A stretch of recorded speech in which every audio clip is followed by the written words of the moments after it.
Langsung saja kita ke sesi tanya.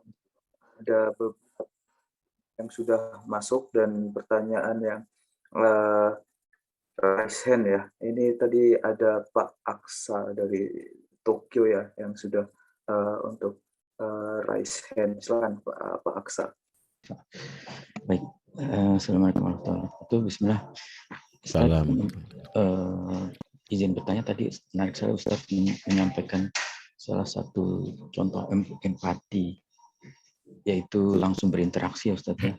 Nah, saya teringat ada penelitian di FBI bahwa serial killer itu, yang terutama psikopat itu, waktu kecilnya punya sejarah menyiksa binatang gitu ya Ustaz. Nah, apakah Ustaz pernah baca referensi gitu ya, kira-kira bagaimana pengaruh memiliki binatang piaraan di rumah gitu, punya pet di rumah dengan menumbuhkan empati anak gitu ya Ustaz ya. Ya. Terima Baik. kasih Ustaz. Baik.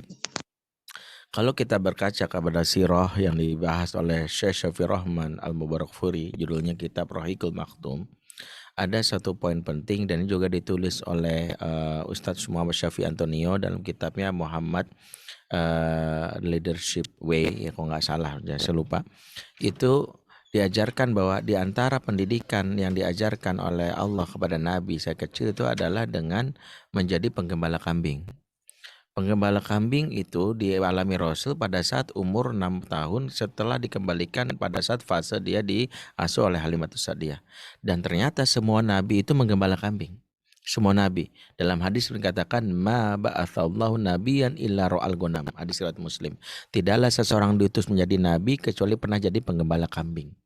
Makanya kalau ada orang ngaku-ngaku nabi berdasarkan hadis ini simpel, tanya, Mas pernah gembala kambing nggak? Nggak pernah. Oh, berarti nggak percaya saya. Orang salah satu syarat bahwa disebutnya seorang pernah jadi nabi pernah gembala kambing. Ini menarik. Di antara kenapa seseorang dilatih dalam hal ini menggembala kambing, ternyata inilah leadership itu ada di latihan menggembala kambing. Nah, pertama, kambing ini makhluk yang unik. Syahwatnya gede, akalnya nggak ada, sehingga pakai yang namanya kuatnya itu. Nah, disitulah dilatih apa yang disebut empati leadership. Empati leadership itu mengenali saat kambingnya haus, saat dia mencari rumput, saat dia ini, saat dia itu. Jadi hewan yang dipelajari di dalam Islam yang menjadi salah satu cara untuk melatih kepemimpinan termasuk lidah empati adalah dengan kambing.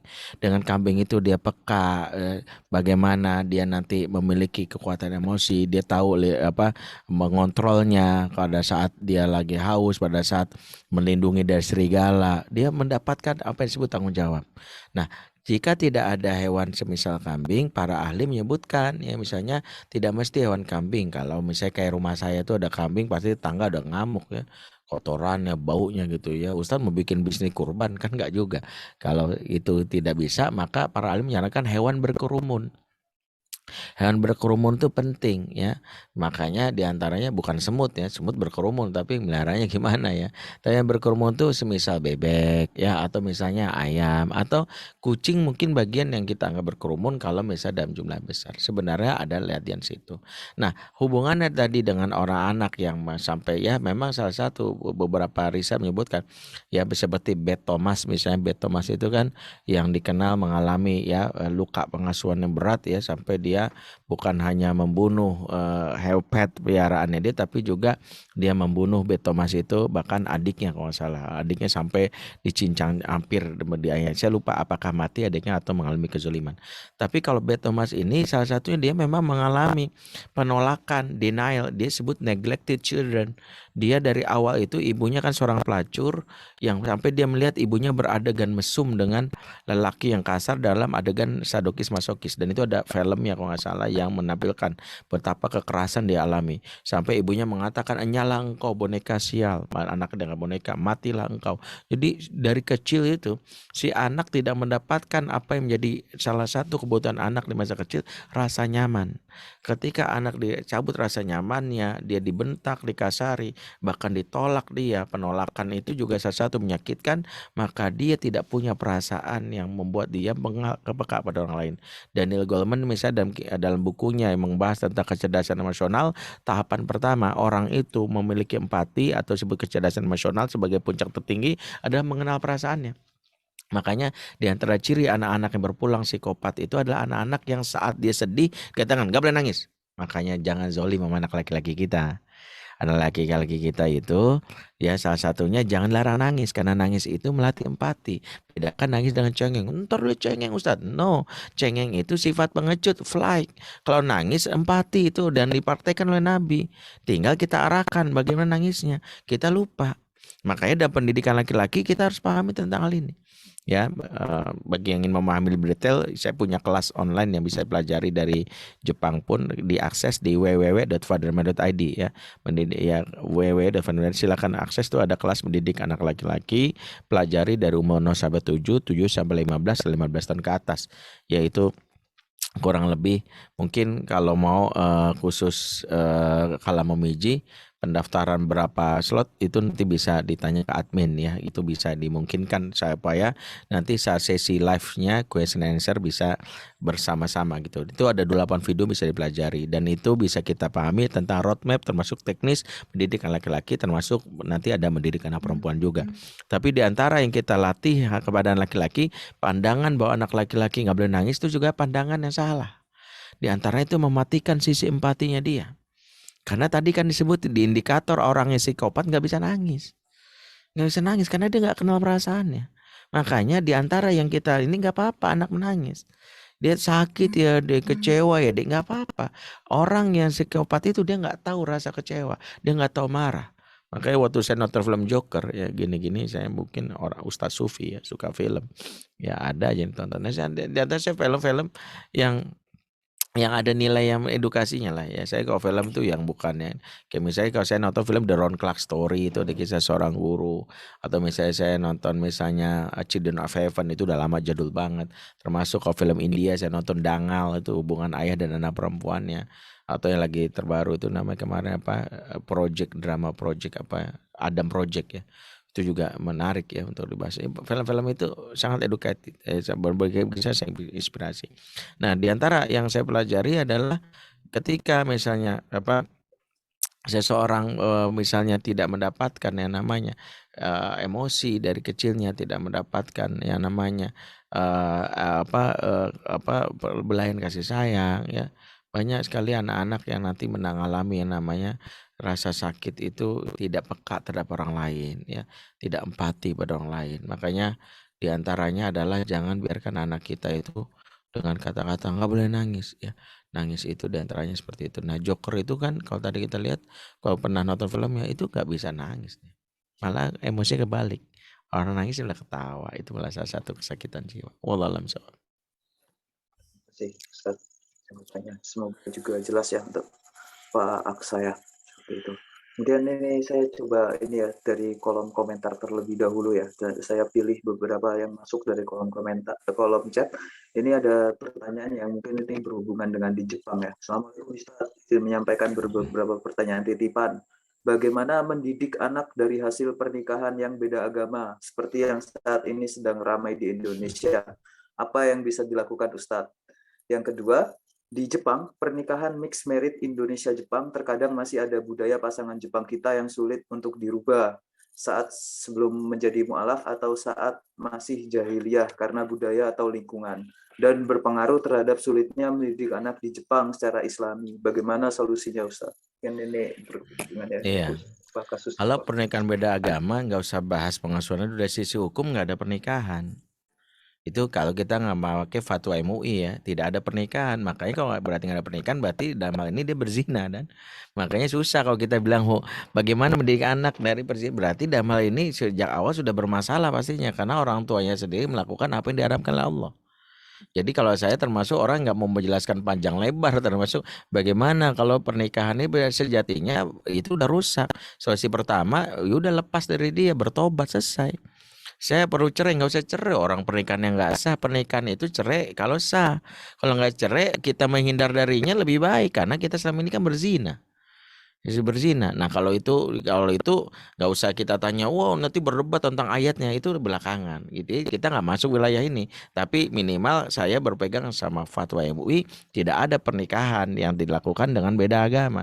Yang ada beda kelamin. Ini aneh, lucu, liberal ngajarin beda agama satu kelamin, kan lucu. Ya sah satu kelamin beda agama, orang mah beda kelamin satu agama. Dia malah memasarkan apa yang selama ini yang kita anggap sebuah hal yang tabu tapi memang dilanggar. Itulah kalau tanggung gitu ya dalam hal ini mereka. Ya, tapi yang kedua, nah ini kalau mixed couple atau mixed marriage memang memiliki problem yang memang dalam hal ini kita memang punya PR pertama. PR pertama gini, jangan memikirkan pola asuh anak dulu sebelum kita membereskan apa yang jadi step diajarkan dalam surat Al-Furqan ayat 74.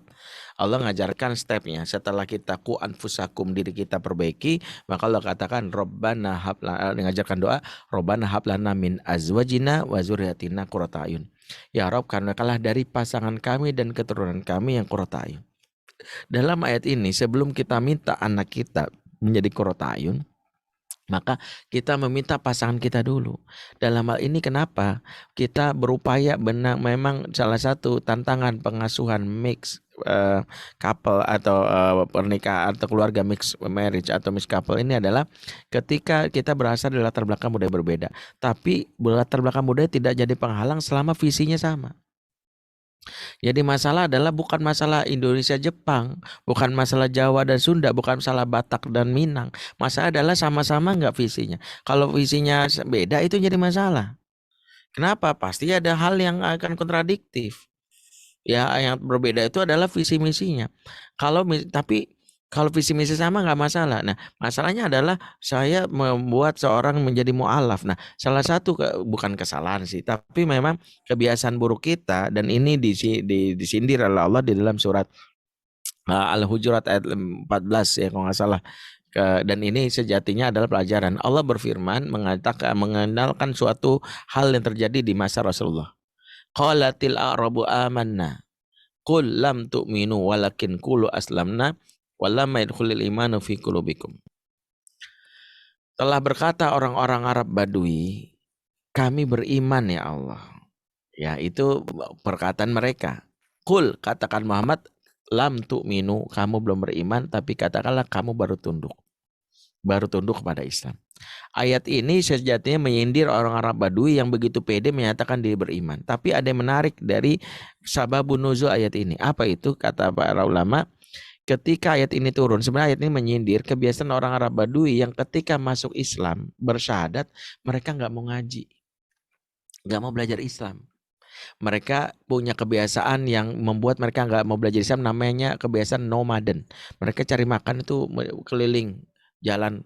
Jadi misalnya pusat Islam saat itu berada di Mekah atau Madinah, mereka itu cari makan dulu, cari makan. Hari ini Rasul ngajarin syahadat, besoknya mereka nggak datang, baru datang 6 bulan lagi. Rasul ngajarin tentang sholat, bengong dia. Apa sih nggak ngerti gitu ya, nggak ngerti nih saya nih. Nah setelah itu langsung Rasul bilang besok datang lagi, ya nggak datang karena dia cari makan, datang 6 bulan lagi. Saat itu Rasul udah ngajarin tentang yang lain, puasa, bengong lagi dia. Ini apa-apaan? Nah, murid yang ngeselin guru ngaji kayak gini. Yang datangnya sekali 6 bulan nggak datang. Mahasiswa yang ngeselin dosen juga kayak gitu. Maka di antara penyebab orang itu tidak memiliki pemahaman Islam, tidak mendapatkan satu hak dia, apa? Hak ngaji. Itu. Makanya kalau pasan kita mu'alaf, salah satu tugas kita jangan mikirin ntar rumahnya apa. Setelah kau mu'alaf, yuk ngaji. Gitu. Kitanya ngaji, dia ngaji. Karena itu jangan tuntut dia langsung sholat, jangan tuntut dia jadi imam. Engkau kan jadi imam ya mas. Lah imam apaan? Orang dia aja baca Qurannya masih Iqra 1. Susah. Makanya salah satu kewajiban kita kalau mau mu'alafkan itu adalah di mana dia ngajinya secara rutin. Ya. Ustadz Sugimoto ya siapa yang dia Salman ya Sugimoto benar ya? Ya, betul. Ya itu kan istrinya orang Indonesia kan, itu minta dia boleh nggak Ustadz? Nah istrinya sama orang Indonesia sama istrinya, yang lakinya sama Ustadz Salman, kan enak ngaji rutin. Kalau nggak ngaji rutinnya begitu. Nah, PR-nya adalah Ustadz, iya, inilah problemnya. Dia nggak mau ngaji. Nah, ketika dia nggak mau ngaji, berarti ada problem. Problem di mana dia belum terikat hatinya. Kalau istilah anak Jakarta, dia belum bucin banget sama kita. Tahu bucin, budak cinta. Kalau orang udah bucin, diarahin gampang. Ada kisah raja bikin Taj Mahal. Sampai demi istrinya, aku bangun Taj Mahal untukmu. Aku bangun candi untukmu. Kalau kita nggak usah mas, nggak usah bikin Taj Mahal. Taj murah juga aku nggak butuh. Yang aku butuh adalah kamu ngaji. Dan pertanyaan kenapa dia nggak mau ngaji? Karena dia belum jatuh cinta banget sama ente. Makanya salah satu tugas kita kalau nikah bikin jatuh cinta banget. Ketika udah jatuh cinta, mau dong ngaji ya. Nah, diantaranya adalah jadilah pasangan yang memberikan dampak supaya dia merasa wow. Makanya satu yang sering ngaji, saya percaya yang ikut Kalam Mubijin ini kan sering ngaji, mendapatkan pemahaman. Punya pasangan yang nggak pernah ngaji, jadilah duta pengajian yang menyenangkan. Artinya apa? Jangan banyak nasihat ke pasangan. Sebab banyak kisah ibu-ibu khususnya semakin ngaji, semakin soleh, semakin songong mas suami.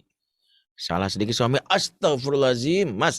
Allah berfirman dalam Al-Quran, auzubillahi minasyaitonirrajim. Langsung suami bilang, ya helah diruqyah lah gini, asap ngebul panas. Nggak mau. Nggak bakal mau. Lu ngaji sama siapa sih? Pengennya tuh suami semakin soleha, semakin ngaji, semakin taat, semakin bermanfaat. Nanti kan suami ngerasa, kamu kayaknya berubah banget ya.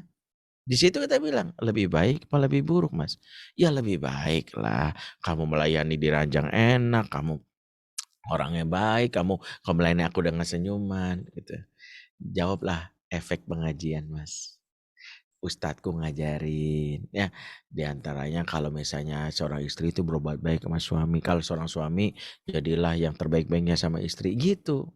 Tadi nanya, oh bagus juga pengajian kamu ya. Ustadznya siapa? Kalau dia bilang, Ustadz Benri. Mana dong? Sekarang ada channel YouTube. Ada, dicari. Nggak perlu dia datang pada saat kajian. Sekarang zaman teknologi digital gitu loh. Manfaatin. Tapi kalau semakin soleha, semakin songong. Ntar lu ngaji sama siapa sih? Ustadz Benri. Gue cari akun IG-nya goblok tuh Ustadz. Gue laporin ke misalnya ke FFB. Karena kenapa? Karena kita lupa.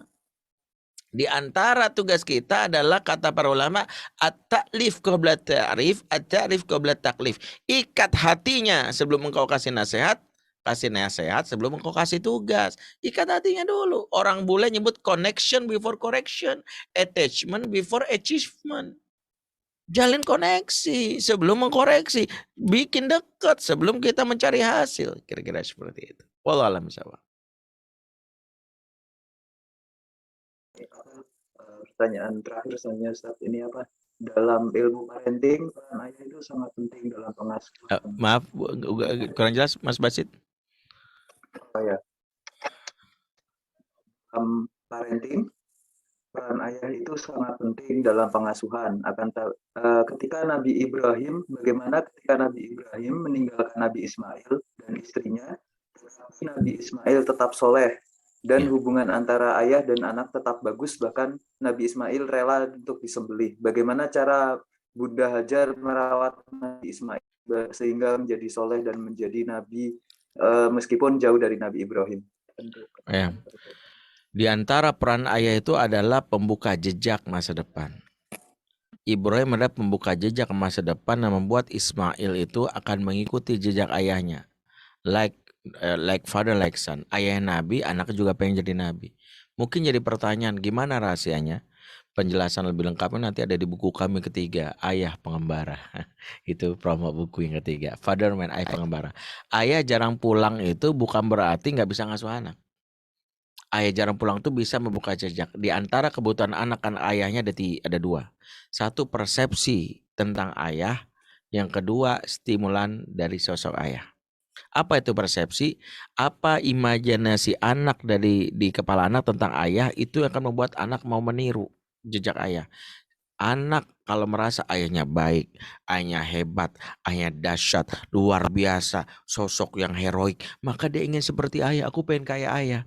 Ini penjelasannya seperti layaknya anak-anak yang pengen ngefans jadi anggota boyband Suju, Super Junior, atau pengen kayak Lee Min Ho. Emang pernah ketemu Lee Min Ho?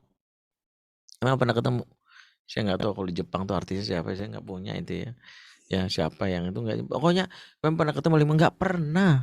kok bisa pengen kayak Lee saya pengen dong kayak misalnya jika apa boyband apa sih saya lupa kalau di Jepang di Korea tuh pokoknya saya padahal nggak pernah ketemu kok bisa dia misalnya seperti itu ya misalnya dia bisa bawa se ekstrim itu misalnya jawabannya adalah karena persepsi tentang orang tersebut baik di mata dia. Nah persepsi ini dibangun ayah lewat 3 hal. Satu, apa yang didengar tentang anak apa yang dengar anak tentang ayahnya. Yang kedua, apa yang dilihat anak tentang ayahnya. Yang ketiga adalah apa yang diprasestikan ayah kepada anaknya. 3 ini yang akan kita bahas pelan-pelan. 1, apa yang dengar anak tentang ayah. Ayah yang seperti Ibrahim ini jarang pulang, betul.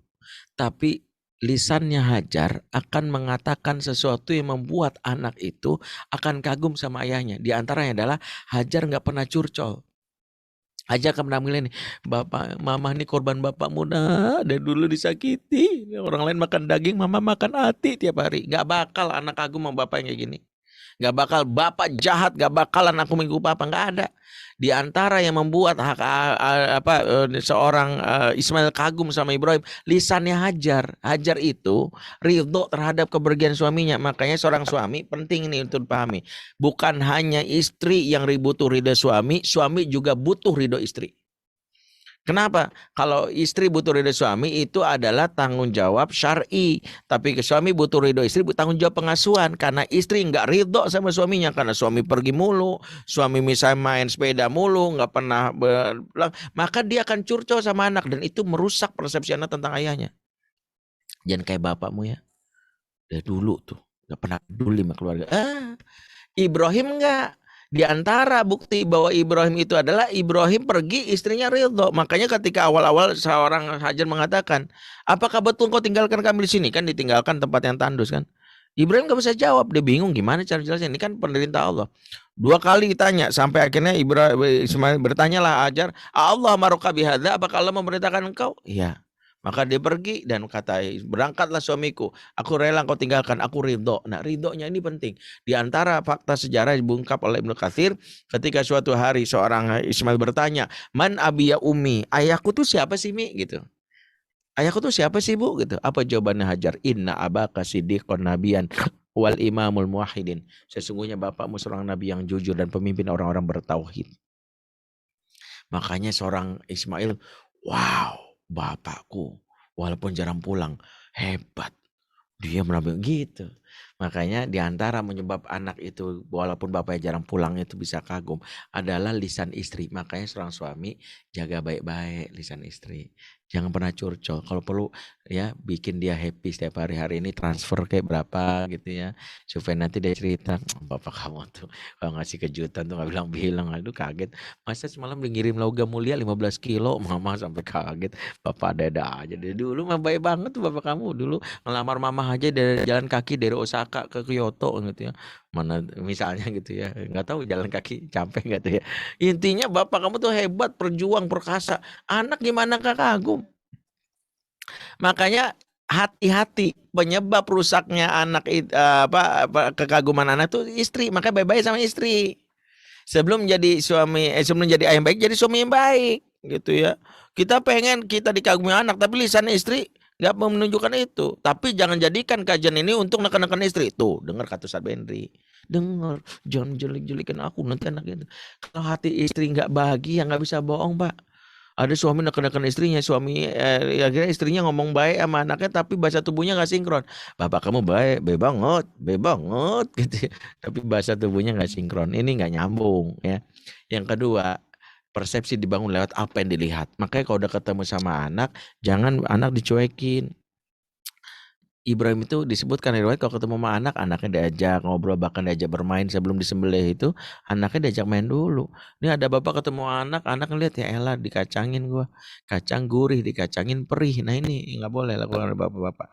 Yang ketiga, Ibrahim membangun prasasti yang dikenang oleh anaknya. Dengan berdirinya Ka'bah itulah membuat anak-anak menyadari. Makanya para ayah foto-foto waktu kita di luar negeri, medali-medali itu membuat anak kagum. Ini waktu papa di mana? Waktu di Australia, papa dapat penghargaan ini. Waktu di ini. Itu membuat anak kagum.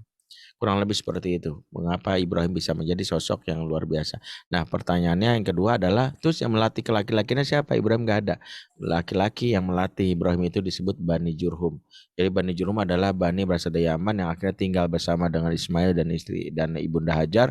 Dan itulah yang melatih panah, melatih berkuda, yang membuat seorang Ismail tetap dapat figur laki-laki dari ayah di lingkungannya, yaitu ayah lingkungan. Dan itu yang harus dimiliki seorang anak. Jika tidak dapat ayah kandung yang melatihnya, wajib ada ayah lingkungan, yaitu guru atau mentor yang melatih laki-lakiannya. Wallahu a'lam bishawab. Baik ya, insyaallah kita berdoa bersama sebelum kita akhiri. Bagi yang buku nggak tahu ya, kalau mungkin sempat ya dipesan, kalau enggak nanti dibacakan lewat kajian saja ya, cukup untuk bisa memahami ini. Mari kita tutup dengan doa bersama-sama. Auzubillahi minasyaitonirrajim. Bismillahirrahmanirrahim. Alhamdulillahirabbil alamin. Hamdan syakirin, hamdan na'imin, hamdan yuafi ma huwa kafi mazidah. Ya Rabbana lakal hamdu kaman bagi li jalal wajhikal karim wa azim sultanik. Allahumma shalli ala sayyidina Muhammad wa ala ali sayyidina Muhammad. Ya Allah, ya Rahman, ya Rahim, ya Malik, ya Kudus, ya Salam. Malam ini ya Rabb kami belajar bagaimana kami menjadi orang tua yang amanah ya Rabb. Kami sadar tanggung jawab kami amatlah berat. Kami tidak ingin ya Rabb akhirnya bangga dengan sholat, puasa, zakat, sedekah kami. Tapi ternyata kami lalai dalam mengurus keluarga kami, lalai dalam mengurus anak kami. Karena itu ya Rabb, berikanlah kami kesempatan untuk memperbaikinya ya Rabb.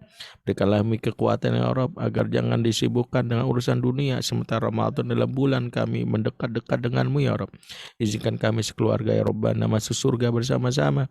Izinkan kami di akhirat berjumpa dengan kasih-Mu Rasulullah SAW. Izinkan kami ya Rabb menjadi sosok yang akan bahagia dunia dan akhirat bersama keluarga kami.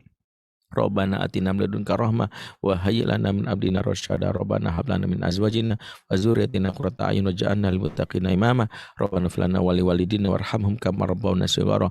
Rabbana atina fid dunya hasanah wa fil akhirati hasanah wa qina azabannar.